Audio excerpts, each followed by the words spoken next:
Hi friends, இப்போ நம்ம Pandian store சீரியலோட review தான் பார்க்க போகிறோம். வாங்க வீடியோக்குள்ளே போகலாம். இதில் ஃபர்ஸ்ட் சீன்லையே ராஜி வீட்டை விட்டு ஓடி வந்ததுனால ரொம்பவே கஷ்டத்தோடு அழுதுட்டு இருக்காங்க. ஆனால் இந்த கண்ணனோ ராஜி கிட்ட அவங்களோட லவ்வர் மாதிரியே நடந்துக்க மாட்டேங்கிறாங்க. அதனால ராஜி இன்னுமே சுகத்தோடு இருக்காங்க. ஆனால் கண்ணன் எதை பற்றியுமே கவலைப்படாம ராஜி கிட்ட கொஞ்சம் நெருக்கமாக இருக்க மாதிரி போகிறாங்க. இதனால பத்திரி போன ராஜியோ, வேண்டாம் இதெல்லாம் எனக்கு தேவையில்லை, நான் பேசாமல் என்னோட வீட்டுக்கே போயிடுறேன், என்ன அங்கேயே போய் விட்டுடுன்னு சொல்லிட்டு அவங்க கிட்ட கெஞ்சுறாங்க. ஆனால் கணவர் ரொம்பவே திமிரோடு, இதுக்கப்புறமா நான் உன்னை மட்டும் வீட்டுக்கு கூட்டிட்டு போனேன், நம்ம 2 பேரையும் என்ன கல்யாணம் பண்ணி வைப்பாங்கன்னு நினைக்கிறியோ, அவ்வளோதான், கொன்றுவாங்க, உயிரோட இருக்கணும்னா என் கூடயே இருக்கணும்ன்ற நினைப்போட இரு அப்படின்னு சொல்லிட்டு ராஜியை மிரட்டிட்டு இருக்காங்க. ராஜியும் இந்த கண்ணனோட பேச்சே சரியில்லையே, ஒருவேளை நம்மளை ஏமாத்திட்டு இருக்கானான்னு சொல்லிட்டு யோசிச்சுட்டு இருக்காங்க. அது மட்டும் இல்லாம கண்ணுல இருந்து தண்ணி வந்துட்டு இருக்கு. ஆனா அந்த சமயம் பார்த்து கரெக்டா அவங்களோட ரூமை கிராஸ் பண்ணி போன பாக்கியா ரூம் கதவு ஓப்பனாவே இருந்ததுனால ராஜி அழுதுட்டு இருக்கதும் அவங்களுக்கு முன்னாடி நின்று கண்ணா ரொம்பவே கோவமா மிரட்டிட்டு இருக்கதையும் பார்த்துட்டு ரொம்பவே ஷாக் ஆகி போய் நிக்கிறாங்க. ஆனா கண்ணாவோ யாரும் பார்க்க கூடாதுன்றதுக்காக ரூம் கதவை சட்டுன்னு க்ளோஸ் பண்ணிடுறாங்க. உடனே பாக்கியாவோ, நமக்கு எதுக்குப்பா இந்த தேவையில்லாத வேலைன்னு சொல்லிட்டு அவங்களோட ரூம்க்கு போயிட்டு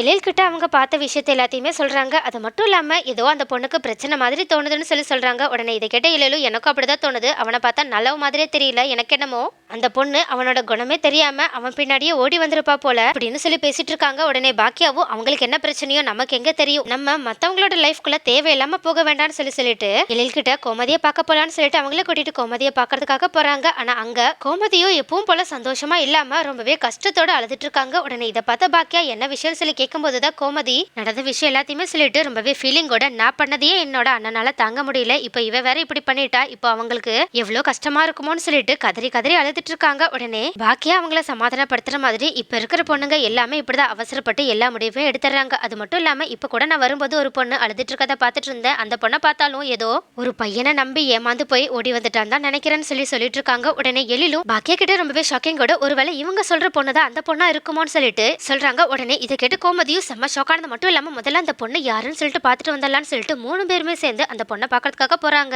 நெக்ஸ்ட் என்ன நடக்கும், கோமதி ராஜியை பார்த்து எப்படியாவது அவங்கள கண்ணா கிட்ட இருந்து காப்பாத்தி அவங்களோட அப்பா கூடயே சேர்த்துருவாங்களா, அடுத்து என்னதான் நடக்க போகுது, பாக்கியாவோட உதவியால கோமதி அடுத்து என்னென்னலாம் பண்ண போறாங்க, அடுத்து என்னென்ன அதிரடியான திருப்பங்கள்லாம் நடக்க போகுது, எழில் இந்த விஷயத்துல எப்படி ராஜிக்கு உதவி பண்ண போறாங்க, கதிர் எப்படிதான் ராஜியை கண்டுபிடிக்க போறாங்க, இது எல்லாத்தையுமே அடுத்த வீடியோல பார்க்கலாம்.